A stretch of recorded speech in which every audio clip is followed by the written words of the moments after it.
Dubstock brought to you by Fit Aid. That's Kevon Looney's Fit Aid. 17 rebounds for Kevon Looney in a win that Steve Kerr described as a huge one, not just for the standings, but for the team's confidence as well. That's Warriors insider Monte Poole. I'm Kerith, Burke. Let's go back to that confidence thing, Monte, because the Warriors are keeping an eye on the standings. They know that they want to move up here.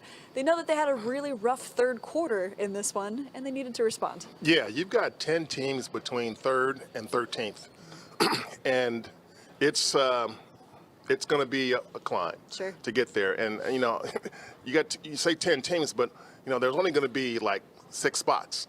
So you're trying to get there. And the Warriors are toward the bottom of that right now, so every win matters. And tonight was one of those games where the first quarter, like, oh my God, what are they doing?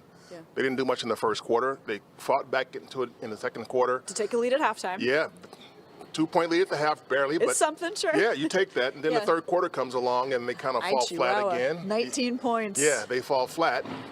But in the fourth quarter, final 8 minutes, they were down 10 with 8 minutes to go. And to come back and win a game like that, the way they did it, this third time this season now that they've had a fourth quarter comeback where they held the opponent to less than 30% shooting from the field in that quarter and less than 20 points. That's impressive. So for all the talk about the Warriors and their bad defense, every now and then, guess what shows up? They come through. There you go. Yeah, the Timberwolves only scored 17 points in that fourth quarter. And I think we need to talk about the way that Klay Thompson has been putting together a string of great games, but that also fits into an amazing January, the amazing February that he's had. I believe on the broadcast they mentioned he's leading the NBA in threes made. Leading the NBA in threes made since January 1. I believe it's 106. That's extraordinary. Good for Klay. Yeah, and it's a good percentage. That's the thing about Klay is that, sometimes his percentage can go up and down, but right now it's high, so you ride it. I mean, tonight was one of those games where you needed somebody to score. The second game in a row now that Klay has kind of been the guy who carried almost all of the scoring torch most of the game. Donte came in with 10 points in the fourth quarter. That was huge. But it was Klay who was Jordan hasn't been shooting the ball very well, so Klay has been filling the void. No Steph, no Wiggins. It's up to Klay and Jordan, you would think, but Klay has been carrying it, and 42 last game, 32 this game, huge. There you go. So it's 32 points, 5 rebounds as well, 4 assists. The rebounds have been interesting because somebody got in his ear. Can you rebound a little bit more? You got to shift it a little bit, Klay. That was the message that he got. As you get older, you're going to play a little bit more small forward. You might have to create a little bit more off the dribble. You're just doing some different things. You got to do more in general. I mean, I think in Klay's case, what they wanted to do is just put the rest that he's just a shooter on offense. And granted, that is his number one skill. Sure, catch and shoot Klay is amazing. Yeah. That's his top skill. But as you get older, you want to round your game out a little bit. And Klay has talked about it. Steve has talked about it. Chris DeMarco has talked about it. So you're seeing that happen. And with Wiggins and Steph and Draymond out, you really need it. So that tonight was one of those nights when he gave him a little bit of everything. But again, the scoring was crucial. Yeah. Let's see what else Klay has to give us. He just sat down at the podium. Let's hear some of the quotes tonight. Obviously, no Curry, no Draymond, no Wiggins. Second straight game you guys have won. This one a little grittier than the other one. What does it mean to the team just be able to pull out these wins without those big guys? Oh, it's huge. Kind of resembles the run we had to go on last year when Steph and Dre were out of the lineup for a little bit. We faced some adversity, and I see a lot of parallels to this year of young guys stepping up, playing more minutes than they're used to, making huge plays down the stretch. Things don't go your way. We're playing through adversity. We're not hanging our heads. And I'm just proud of every single player on this team. That was a collective effort, and we continue to protect home court and just something to build on. Considering the way the standings are, the fact that you guys are going to be missing some main guys for a little bit, how do the stakes on these games feel? I mean, how important does a win like tonight feel to you? Oh, it's huge. Every game obviously matters, but from here on out especially. The West is jam-packed right now, and we have a nice homestand, 2 more here, and we would like to get them both. So every game from here on out is just incredibly important. When you bank in a 3 from that angle, is that when you know it's going well, or? That one felt great. Rare you can bank from the corner, but sometimes you get the shooter's roll. So I'm not gonna complain. Huge shot too, and it was a 2. Klay, Donte said he'd never won a jump ball in his career. And I mean, he's maybe had 10 or fewer tries, but timely, that one. But also, what is he doing on both ends for you guys? Rebounding. He said that's just pure effort on his part to do that. I mean, what a complete game by Donte. 21, 8 and 5 and 4 steals. I mean, probably his best game of the season. That's incredible. And his three-point shooting has been so great as of late.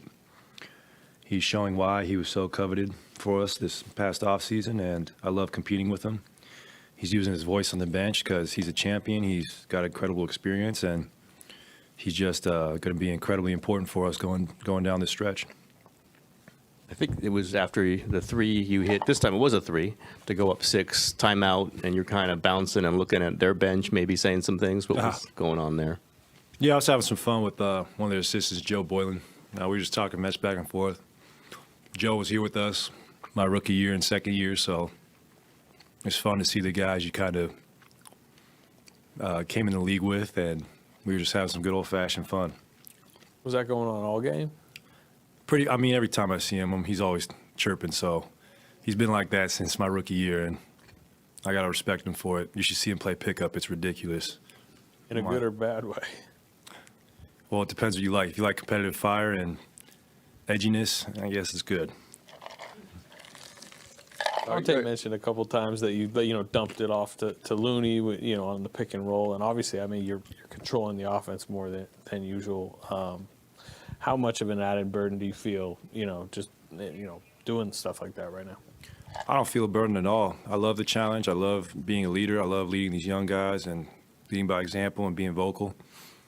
And that's when basketball is the most fun, is when you have to extend yourself and play outside your comfort zone. So I'm enjoying, this run, and I'm just going to try and continue to play within my means, but just be aggressive and continue to have fun. Are you scoreboard watching at all, knowing how tight everything is, just looking where you are, what seed you are? Yeah, comes with the job. So got to be aware. Hey, Klay, with 13 seconds left, did you get a finger on the shot by Jordan McLaughlin at that corner there, or did you just close? No. I don't think so, but I contest with all my might, so it's got to count for something. Nice. Speaking about the end of the game, there were several turnovers there by you guys. Yeah. What was going through your mind? What were you saying to each other when this happening? Just be sure with the ball, and unfortunately, I made some 2 idiotic turnovers. One I should have just laid up, and the other one I just let it slip out my hands, and it won't happen again, hopefully. So it was just uncharacteristic of myself, and I'm just happy we played through it and we got the win. Popcorn Klay. All right, he said something at the end of the Rockets game that sort of stuck with me, and he was saying that I don't look back. Hang on, I wrote it down. I wanted to make sure I got it right. He doesn't look back at vintage Klay. So he's talking about who he was before the injuries. He said he doesn't want to measure himself against that. He came out of 2 serious injuries. Now he's a new player. He's taking on new things. He wants to evolve his game, and I think that's a really healthy perspective. I think he has to be to play at all-star level. He can't do some of the things he did before. I mean, he can't guard little point guards like he did before. I mean, whether it's Chris Paul back then or Ja Morant now, you can't give that to Klay right now. He can't do that, but he can guard up. He can do a better job against a Jason Tatum or somebody like that than he can against the smaller guards. So that's what on defense, where you can use him a little bit differently now. Offensively, he's just adding things to his game, and we discussed earlier, being able to get rebounds, play make a little bit. And, we look at him as a catch and shoot guy, which is what he does best. But every now and then, I mean, the last couple of games, we've seen Klay rock himself in the dribbles, and step into threes off the dribble. Yeah. And so that's there too. And again, with Steph out, with Wiggins out, with Draymond out, you need Klay to give his entire game and to be on display for the Warriors to have a chance to build an offense, because right now, like I say, Jordan is not really bringing much. Well, we'll talk about Jordan in the B-block. As for Klay, it's like the old Washington State Klay. He wants to do a little bit. He wants to have the ball in his hands a little bit more. All right, let's talk about Donte DiVincenzo. the player that Steve Kerr said was everything. So yes, he can stuff the stat sheet. He also does the little things. He won a jump ball for the first time in his career. His stats tonight, 21, 8, and 5. And 4 steals. 4 steals. That's huge. Yeah. That's a huge game. Yeah. Yeah, and again, crunch time. You know, he got 10 points in the fourth quarter there. And so I thought he was the guy who sort of was the catalyst of their fourth quarter comeback because he was defending like a demon, and he was also on offensively getting buckets. So when you have a guy that's bringing it at both ends in a game when you're trailing by 10 in the last 8 minutes, you can't win unless somebody steps up and goes to the point where they're going to be a huge factor on both ends. He did that. Yeah. Donte, what do you think? I also need to let you guys know that he was in an interview with Monte Poole on the Dubs Talk podcast. You talked to him for a long time. Yeah, about 35 minutes, yeah. What were some of your favorite things in that pod? Just him talking about his journey here, comparing Steph to Giannis and how, you know, their leaderships are different, but I mean, the same. Like happy-go-lucky? There's some similarities there, but Yeah. there are some differences there. Yeah. And just talking about just what it was like before coming here, what he expected to see from the Warriors, how you look at the Warriors from the distance when you're another team in the NBA, and then when you come here and you experience what it's like to be among the Warriors, you just the difference in how the perception versus reality. He said some of it's legit. You know, it's like you think of the Warriors as happy-go-lucky, everything is great. He says, but you know, there's some other stuff that goes on we have to deal with, and Yeah. the key to being able to be a good team this year, or a great team this year, is being able to deal with those things and move on. Yeah. He also told Monte how he describes Klay Thompson as a teammate, and I definitely want to hear that answer. I want to listen to that pod. Yeah. Yeah. It was good because, you know, Klay, he said, first of all, you know, Klay is a great player and a great teammate. And, yeah, you think of him from the outside as someone who just, you know, goes out there and plays basketball. But, you know, Klay brings a lot of other things to the table that don't get talked about much because he doesn't show it much. But if you're on the team and you're in the locker room, you're on the team flights, you're in these dinners, you see Klay. You get to know. You get to know what Klay is really like. Yeah, there you go. All right, also, Looney, we mentioned him off the top, 17 rebounds. This was a double-double night for him. Should mention it's the 6th consecutive game that he's had 13 or more rebounds. So Looney has been a constant this season in the starting lineup, only out of the lineup, I think, 2 or 3 games as a starter. And he's also been an Iron Man. He's played every single game this season. And having, you know, that constant presence, I think, and force on the boards as an elite rebounder, it really helps the Warriors. Right now, Kevon Looney is the glue holding this team together in many ways. I mean, you know, I thought tonight he was stretched a little thin because Naz Reid was making shots early, and that's his guy. But when you're Looney and you're out there without Draymond, you're out there without Wiggins, it's almost like, you know, you're out there basically with 3 guards. Yeah. And J.K. isn't doing a whole lot in the paint sometimes, so almost like 4 guards. So he has a lot of ground to cover, and it's hard to cover a center when you're being switched out on and stuff like that. So, but for him to get 17 rebounds, it tells you that he is in there wearing his hard hat with his blue collar, everything but a jackhammer. Sure. You know, he's doing hard man's work out there. And, Yes. I mean, it's impressive when you know his journey, and especially when you look at how, you know, he just does not get a lot of help from his teammates because they don't have the capacity to do that inside. So he just brings it on himself and goes out there and does it.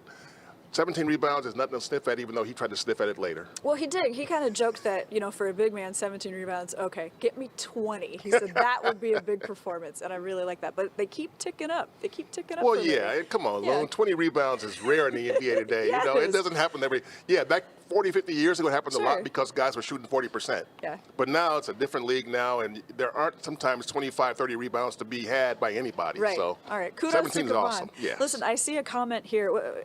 Somebody's asking about some of the injuries the Warriors have, so let's make sure we get to that because right now the Warriors are playing without 3 starters. Yes. No Steph, no Wiggins, no Draymond. Let's talk about Draymond first because Steve Kerr did say pregame that Draymond had a setback, so he's got a knee injury. Yeah. It flared up on him, so it seems like the Warriors might do an MRI or an X-ray or both, and we should get a little bit more information tomorrow. Yes, that's expectation. With Draymond, you know, he was scheduled. He was questionable before the game on Friday. He was questionable, and then he didn't come up for his pregame warm-up, so you knew he was going to be out, and he was then downgraded to out. So today he was questionable. downgraded to out once again. But today is a little different, it sounds like, because, like Steve was saying before the game, that they did sense that there was a setback in the pregame. They thought he was good yesterday, and today he wasn't good. So further investigation is needed, further evaluation is needed, and like you said, he mentioned an MRI, which I'm sure that's going to come, and we should have something better, more information within the next 24 hours. Yeah, all right, so Draymond was on the bench tonight, Steph was on the bench tonight. What is the latest on Steph? There's a reevaluation date coming up. Yeah, reevaluation in probably Wednesday, maybe the middle of the week this week, and, you know, I think he's pretty close to getting back on the court. I mean, he's on the court doing non-contact stuff. Yeah. Okay. Yeah, but I think he's close to getting back on the court and actually doing actual things. Okay. So, you know, right now I'm going to guess that there's probably going to be another few days, obviously after the next update, before he gets back on the court. I'd be surprised if he plays this weekend, but I would not be surprised if he plays next week. Okay, so that update is coming, and as far as Andrew Wiggins goes, he's still dealing with a personal matter. Steve Kerr said it's something with his family, but no more information is out there. They're making sure they can kind of protect his privacy as he deals with this family thing. Okay, No, I'm just thinking, you know, to be without 3 starters and to win these last 2 games, and, you know, now you got a back-to-back coming up later in the week, but you got Portland coming up, and Dame Lillard is on fire right now. Yeah, he's on a tear. So this homestand is time for the Warriors to really make create a little space for themselves. Sure. They have yet to be 3 games over 500 at any point this season. And if they win on Tuesday, they're 2 over 500. They win on Thursday, they're 3 over 500.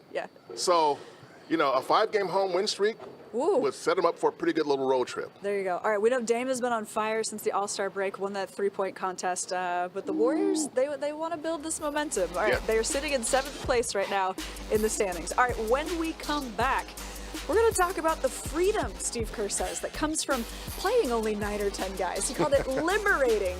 We might need to break that down just a little bit. A little bit, We'll be right back on Dubstock Live. Dubs Talk Live is presented by FitAid Clean Energy and Sports Recovery, the energy drink for athletes. FitAid Energy is naturally sweetened with only 15 calories, no sucralose, no aspartame, and no compromises.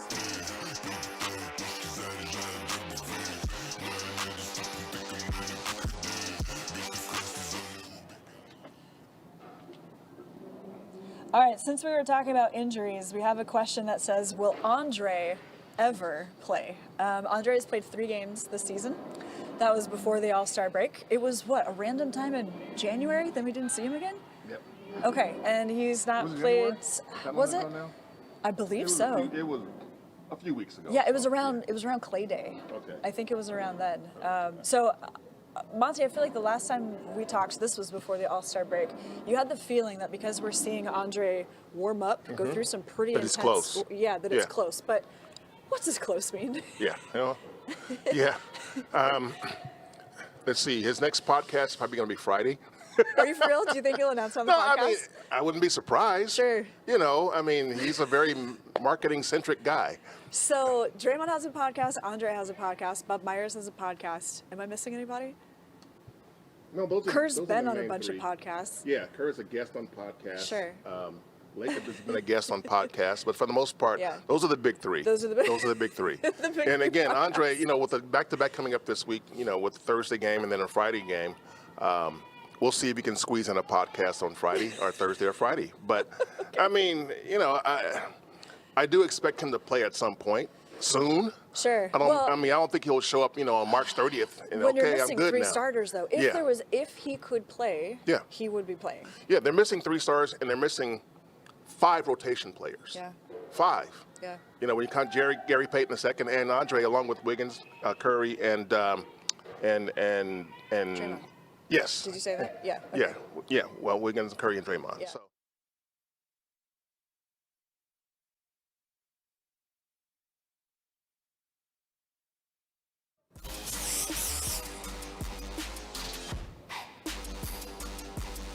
Hey everybody, welcome back to Dubstock Live, brought to you by FitAid. On YouTube, we were talking about how thin the Warriors are, missing 5 rotation players. You know, I was asking Steve Kerr, especially when you're missing 3 starters, how heavy is the rope that everybody else has to pick up? Guys have to do everything. It can't just be scoring. They need to play defense. They played some of that lockdown defense in the 4th to make sure they could secure this win.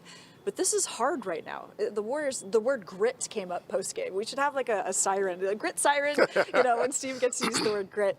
But it was a win, but these are going to be tough wins ahead. Yeah, and it's going to get tougher. I mean, because the Rockets, who they beat on Friday, are not very good right now. They don't really care about winning right now. I mean, they're looking at the team and going... They're also shorthanded. Yeah, they're missing their two best players probably, and so they're not very good. The Timberwolves are missing both Rudy Gobert and Karl Anthony Towns. So they still got carved up by Naz Reid. Well, That was Naz my Reid post-game hit. Naz Reid hurt him twice. Yes. He hurt him on the road when they were in Yes. Minnesota, and now he hurts him again tonight. So, but if Naz Reid's going to get 30 and you win, you walk away and say, okay, we'll take the victory instead. Of course, of course. So, but now you're looking at Portland coming up. You're looking at the Clippers coming in. The Pelicans are struggling right now. We don't know when Zion Williamson will be back because we know when he comes back, they're a different team. Yeah. So if you're the Warriors and you're winning games, no matter who you play, with this roster, if you have to play 82 games with this roster, you're not going to make the playoffs. No. But if you can win games, no matter how you do it, it gives you a bit of a leg up, and it gives those guys on the end of the bench a little bit more pep because they're making a difference. And right now, I'm not sure they'd be making a difference if the roster was whole. Yeah, the talk right now, fair or unfair, is just staying afloat while Steph is out. And now you add Draymond to the equation and sort of a surprise for Andrew Wiggins with his family matter. So just staying afloat because coming into the All-Star break, there were 24 games left, and we were talking about how the Warriors wanted to be better than 12-12. That would be 500. They've been around 500 all season. So far, they're doing a little bit more than staying afloat. Yeah, ideally, you want to get to 45 wins. That would mean 16-9.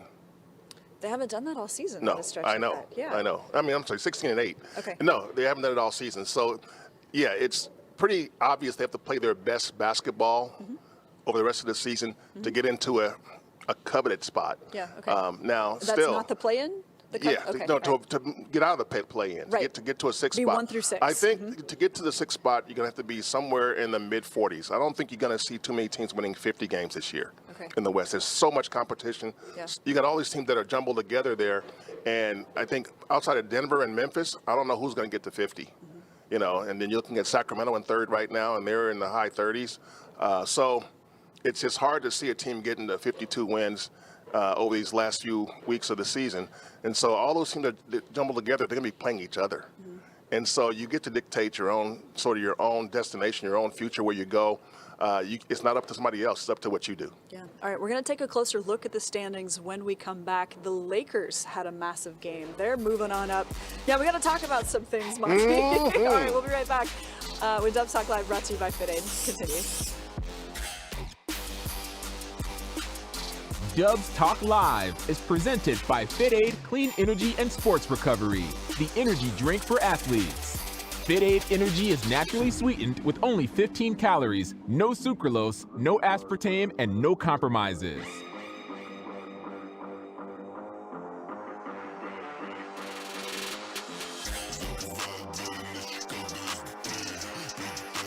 Or you probably took him out of the game midway through the fourth quarter.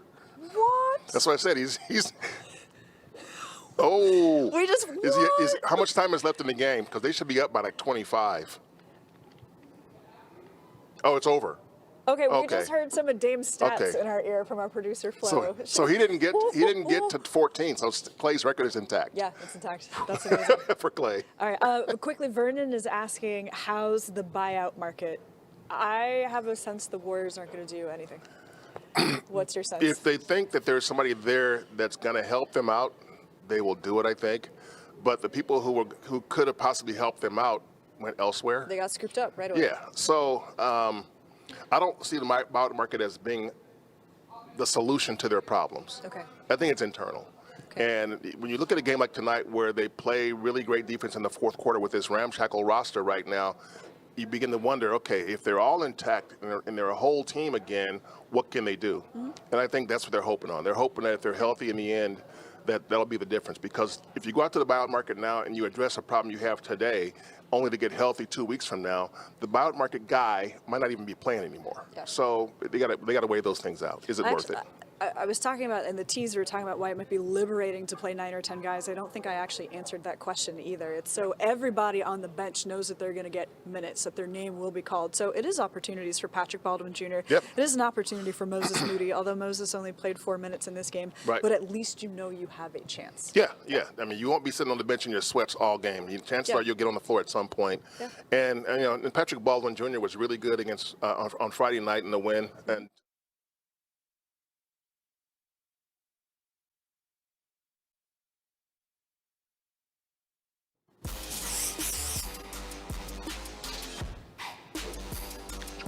Welcome back to Dubstock Live, brought to you by FitAid. All right, we were telling you that the Lakers beat the Mavericks tonight. Can we roll that tape? We got to get right into it because this one went down to the wire, and the Lakers overcame a 27-point deficit.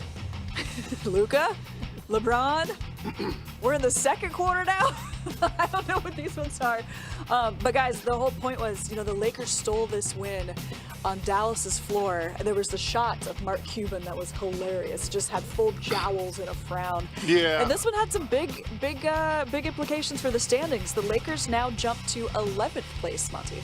well, you knew when they made the trade for Kyrie Irving that they were going all in and thought that this would be the difference maker for the trade. But when they traded for Kyrie, they gave up a couple starters, and those starters make a difference. And so when you don't have Spencer Dinwiddie, you don't have Dorian Finney-Smith, Dallas's defense is going to be an issue. If they can play good defense, they'll be a factor. If they can't play good defense, they'll lose games like they did tonight. So I don't know how you blow a 27-point lead at home, but it happens. Ooh, I don't know. I thought the Lakers went from 13th to 11th. That shows that they're in 12th right now. But the point is, everything is still bunched up, as you said, Monty. Golden State and Minnesota were back-to-back. Now Golden State with this win moves up to 31 and 30. So, yeah, there's that big line, though. Right now, if the playoffs started, the Warriors would be in the play-in.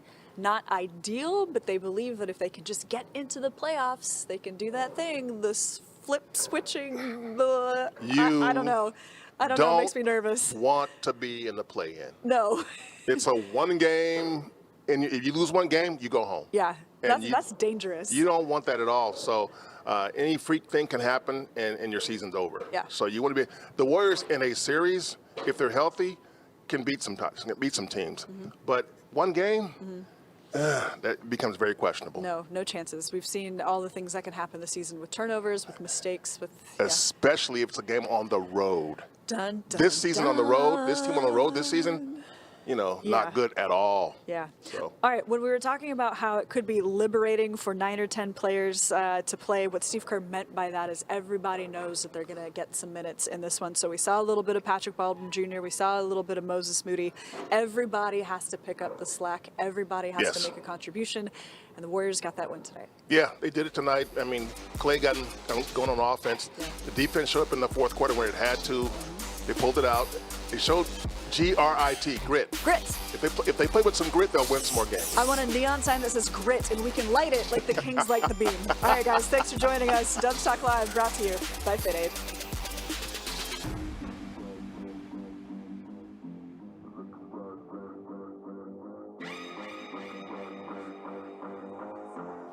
Instead of light the beam, like a grit sandbox, and you could just pick it up with your hands and drop the sand, baby. How does that sound?